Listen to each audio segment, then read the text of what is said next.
Assalamualaikum warahmatullahi wabarakatuh. Saya Gita Maric. Selamat datang di channel saya.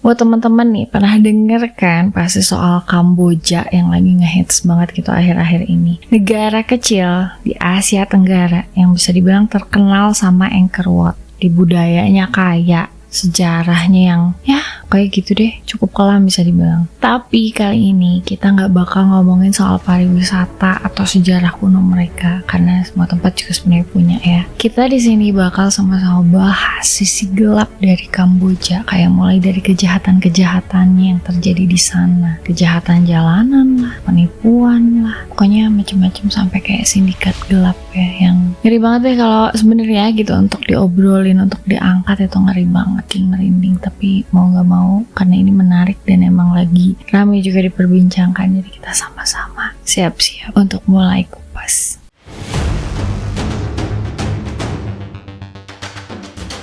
Oke, ini kita mulai dari yang paling ringan dulu gitu ya, tentang kejahatan jalanan. Jadi di kota-kota besar gitu kayak Phnom Penh, Siem Reap, terus sama Sihanoukville gitu, copet sama penjamretan itu tuh udah kayak makanan sehari-hari. Sering banget kejadian. Coba bayangin aja, kalian nih lagi naik tuk-tuk nih, santai gitu kan, terus tiba-tiba dari belakang pasti bakal ada motor yang ngebut, terus mau tas kalian kayak yang awalnya gitu ya aman di pangkuan, kalian ngerasa udah deh nggak akan gimana-gimana, bisa hilang gitu aja dalam sekejap. Terus kadang juga nggak cuman tas gitu ya, udah jelas lah kayak HP, kamera yang dikalungin gitu, bahkan perhiasan sendiri pun gampang banget disamber sama mereka. Bahkan banyak laporan dari turis yang bilang kayak baru 5 menit nih turun dari bandara nih kita udah kena copet. Ngeri nggak tuh? Jadi polisi di sana tuh sebenarnya berusaha sih buat atasin masalah ini yang kayak udah terus-menerus terjadi. Ya, jumlah personelnya katanya terbatas, terus teknologi mereka juga terbatas, dan jelas ya korupsi juga ikut main di sini karena memang tingkat korupsinya ya gitulah.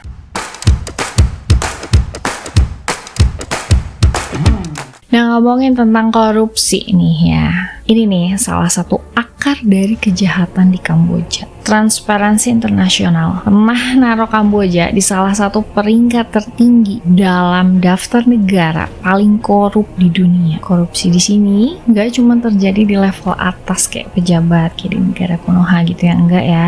Tapi bener-bener sampai ke level polisi, di bawah pegawai imigrasi, bahkan petugas taman. Tapi kalau misalnya dilihat-lihat kok mirip gitu ya.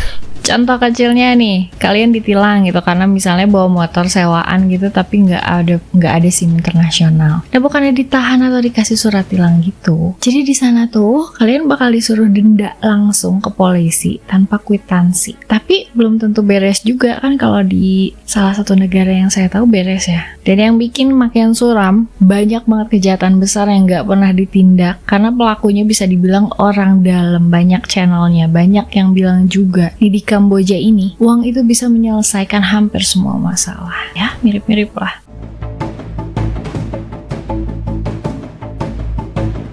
Jadi kalau tadi kita sempat ngomongin masalah korupsi, sedikit lah gitu ya di permukaannya. Sekarang kita bakal masuk ke isu yang jauh lebih gelap, jauh lebih miris, jauh lebih bikin merinding dan sakit hati, yaitu tentang human trafficking alias perdagangan manusia. Di Kamboja ini tuh udah lama banget jadi salah satu hotspot untuk jaringan perdagangan manusia di Asia Tenggara. Kenapa? Karena ada 3 alasan utama, yaitu kemiskinan, korupsi, dan lemahnya hukum. Kebayang nggak sih negara kita bisa jadi kayak gitu juga kalau misalnya 3 pertahanan yang tadi ya udah nggak ketahan lagi. Banyak korban datang dari pedesaan yang miskin banget bisa dibilang, dan mereka tuh dijanjiin kerja di kota atau kayak kerja di luar negeri kayak ke Thailand atau Malaysia, kayak yang kemarin WNI Myanmar. Tapi begitu berangkat mereka malah dijual. Anak-anaknya itu dijual buat dipekerjakan sebagai pengemis. Itu banyak banget, sebagai pengemis lah, sebagai pembantu lah, bahkan untuk eksploitasi seksual. Jadi banyak juga nih wanita-wanita muda di bawah umur yang dijual dengan sengaja ke industri prostitusi. Jadi seringkali mereka itu karena di bawah umur ya, jadi dipaksa kerja dan disiksa nggak bisa kabur. Ya gimana bisa kabur ya, pasti namanya juga perempuan lebih lemah dong secara fisiknya nggak sih. Nah yang lebih parah lagi, ada sindikat yang khusus mesen, jadi ada demand-nya. Mesennya tuh mesen anak-anak untuk pelanggan-pelanggan mereka, dan rata-rata itu adalah pelanggan asing. Jadi mereka tuh sengaja nyari hiburan ilegal. Nah di beberapa tempat ada yang kayak panti pijat plus gitu, atau spa yang sebenarnya kalau dari luar tuh kelihatannya normal-normal aja. Padahal isinya itu dipenuhin sama orang-orang, sama korban-korban human trafficking. Dan jangan kira ini semua terjadi diam-diam ya. Jadi banyak banget yang tahu, bahkan udah sampai internasional, tapi semuanya tutup mata, tutup telinga. Karena apa? Karena seringkali si pelaku trafficking ini punya koneksi yang kuat banget sama aparat lokal, atau malah justru bayar perlindungan, ada jatah untuk oknum-oknum penegak hukum katanya. Kayak penegak hukum, tapi itulah. Di beberapa LSM kayak APLE Kamboja atau Chabdai berusaha nyelamatin korban nih. Jadi mereka tuh diselamatin korban-korbannya, habis itu mereka bantu untuk rehabilitasi. Tapi mereka terus-terusan berhadapan sama kayak sistem yang emang penuh rintangan, yang emang sengaja dikecam, yang emang sengaja ditaruh halangan-halangan dan hambatan-hambatan gitu.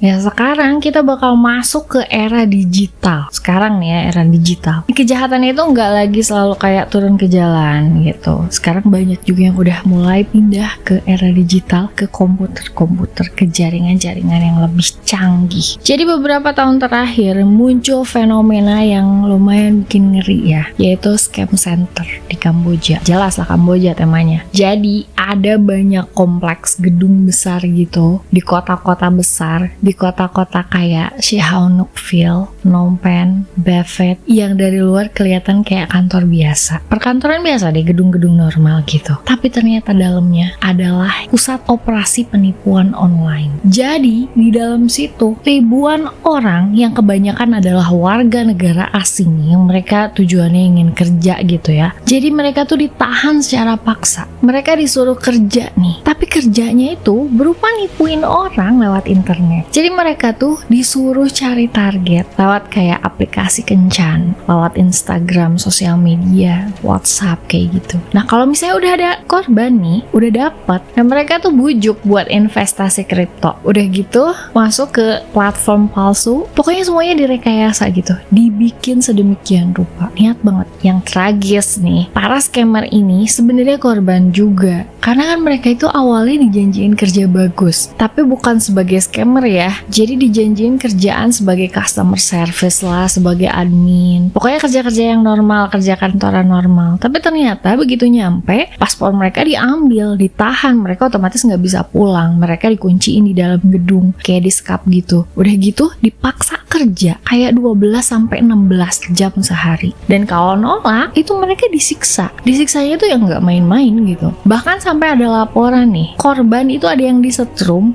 dipukul, terus disiksa secara psikologis juga.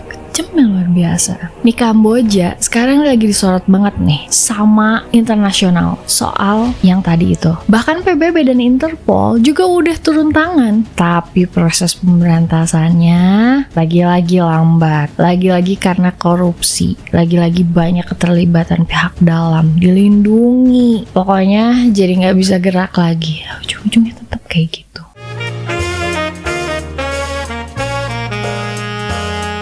Oke nih, sekarang kita gerak dikit, geser sedikit ke salah satu sektor lagi, yaitu perjudian ilegal dan sindikat kejahatan yang terorganisir. Sihanoukville dulunya itu kota pantai yang sepi banget dan damai, jadi bagus, indah. Tapi sejak pemerintah Tiongkok nih ngelarang judi online di negaranya, jadi otomatis banyak pengusaha sama investor yang kayak, aduh gimana lagi ya buat ngolah duit kita, pindah deh ke Kamboja. Dan dalam waktu singkat, boom, kota ini tuh kayak dipenuhin sama kasino, udah kayak LA-nya aja, hotel mewah, dan jelas kejahatannya juga menjadi semakin edan. Kasino ini tuh jadi markas buat segala jenis kegiatan ilegal, kayak udah difasilitasi aja gitu. Contoh-contoh kegiatan ilegalnya nih ya, yang terjadi di kasino tersebut udah jelas ya, pencucian uang, perdagangan narkoba, udah gak bisa dihindarin lagi lagi deh judi online ilegal. Yang kayak gitu malah jadi legal kali ya. Penyekapan dan perdagangan orang. Jadi si kejahatan-kejahatan itu udah jadi kayak satu paket. Yang bikin ngeri, ada juga laporan soal perdagangan organ di balik kasino, dimana korban yang gagal bayar utang kayak udah terus-terusan kalah, dan mereka itu bakal dijual tubuhnya buat diambil ginjal, hati, dan lain-lain dan dijual. Serem banget gak sih? Dan gak jarang ya, banyak banget warga negara asing yang pulang-pulang dalam keadaan jadi mayat, kayaknya sekarang lagi in gitu. Dan sindikat ini gak main-main. Mereka punya pengawal bersenjata, gila gak tuh? Mereka punya alat sadap, dan bahkan mereka itu nyuap pejabat-pejabat tinggi. Ada jatah supaya aman-aman aja nih industri mereka. Jadi jangan heran ya kalau banyak banget kejahatan di Sihanoukville ini nggak pernah diusut, nggak pernah terungkap, dan nggak tersentuh aja gitu. Warga lokal ini tuh makin terpinggirkan. Harga tanah mereka naik, rumah mereka dijual murah karena ditekan. Jadi sengaja gitu, dan banyak yang akhirnya malah jadi gelandangan gitu di kota sendiri. Mereka tuh kayak udah semakin lama semakin tersingkirkan, nggak tenang, nggak nyaman lagi hidup di situ.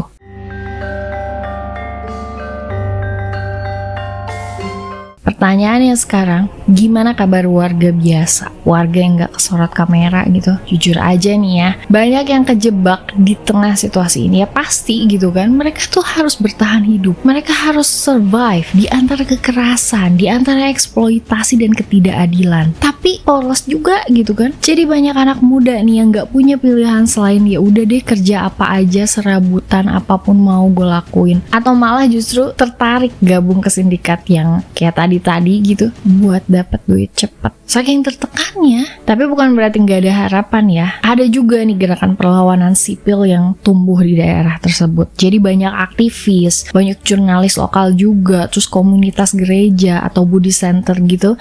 Mereka tuh bantu korban-korban human trafficking ini bikin sekolah informal atau ngadain kampanye kesadaran hukum. Jadi dikit-dikit deh bantu, walaupun nggak sepenuhnya berpengaruh gitu langsung. Contohnya nih, ada program lokal yang ngajarin anak-anak muda soal hak-hak mereka. Jadi dikasih tahu hak mereka apa aja, gimana cara ngelawan eksploitasi. Terus mereka juga diajarin digital skill biar bisa kerja remote dan nggak tergoda scam kayak gitu, kayak yang sebelumnya saya ceritain. Yang jadi masalah, tetap nih ada masalah. Banyak dari mereka itu nggak berani untuk bicara jujur karena mereka tuh diancam. Ada jurnalis yang sengaja dipenjara karena ngungkap sindikat tersebut. Bahkan ada LSM yang justru ditutup paksa gara-gara gitu, gara-gara against. Jadi menurut saya ini sih bukan sekedar masalah hukum atau kriminal ya, tapi udah kayak masalah struktural aja gitu, masalah sistemik. Udah kacau deh.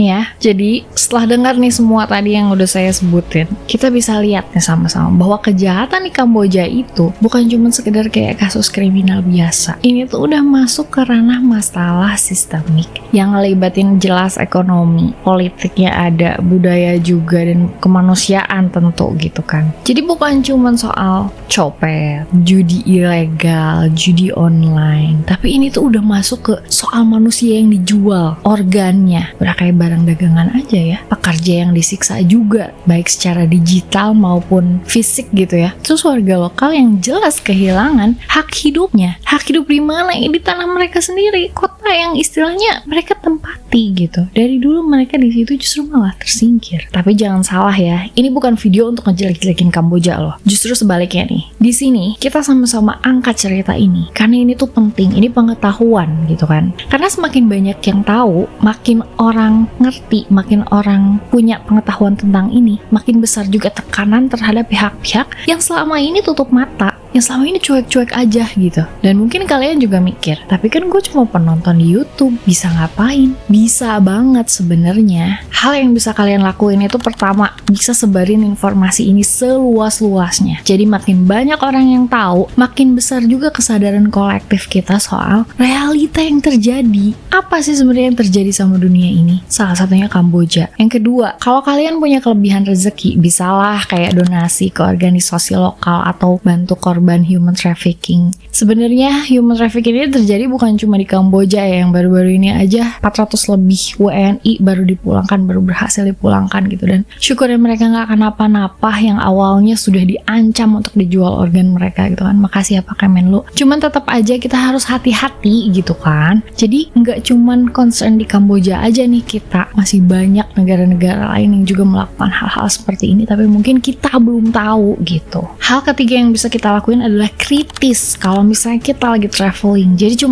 jangan cuman cari spot foto gitu yang emang untuk kebutuhan kita sendiri, Instagram atau segala macam, tapi kita cari tahu juga apa sih sebenarnya yang terjadi di balik tempat saat kalian berkunjung ke situ. Kayak misalnya kalian ya itu jalan-jalan ke Kamboja, misalnya ada apa aja di daerah tersebut, itu harus cari tahu juga sih sejarahnya. Dan yang terakhir nih, jangan lupa bahwa di balik angka-angka statistik kejahatan yang tadi itu ada manusia, ada anak-anak loh, ada ibu, ada perempuan muda, ada orang biasa yang kayak cuman pengen hidup layak, gue pengen hidup tenang, gue nggak pengen apa-apa, pengen udah hidup doang gitu. Dan mereka yang seperti ini yang perlu kita bantu, yang nggak mau ikut sama alurnya. Ini cuman kayak contoh kasus kecil banget ya, salah satu negara aja, Kamboja. Kalau kita lihat lagi Palestina itu lebih dalam lagi, dan sisi kemanusiaan kita harus lebih tergali dan bukan terketuk lagi ya, udah kegedor banget gitu. Dan manusia mana sih yang nggak bisa lihat sisi itu? Jadi lewat video ini saya ingin sama-sama ajak kalian buat membangkitkan rasa kemanusiaan kita, lebih kritis lagi, lebih menyuarakan lagi hal-hal yang memang semestinya kita suarakan. Yang mana sih part yang mesti kita suarakan, yang mana juga part yang mesti kita udah deh nggak usah ikut campur. Oke, kita bisa apa? Bisa menyebarkan, bisa banget bantu, bisa dengan mendonasi, bisa dengan boykot. Pokoknya segala sesuatu yang kita lakukan, hal sekecil apapun, meant for them. Untuk kalian yang suka konten kayak gini, ngulik sisi lain dunia gitu ya, yang jarang dibahas, jangan lupa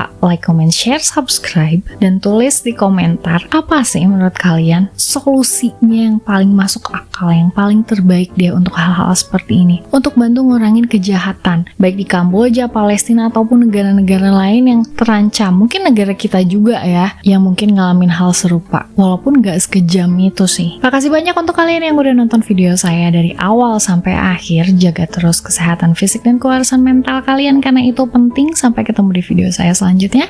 Saya Gita Maric undur diri. Assalamualaikum warahmatullahi wabarakatuh.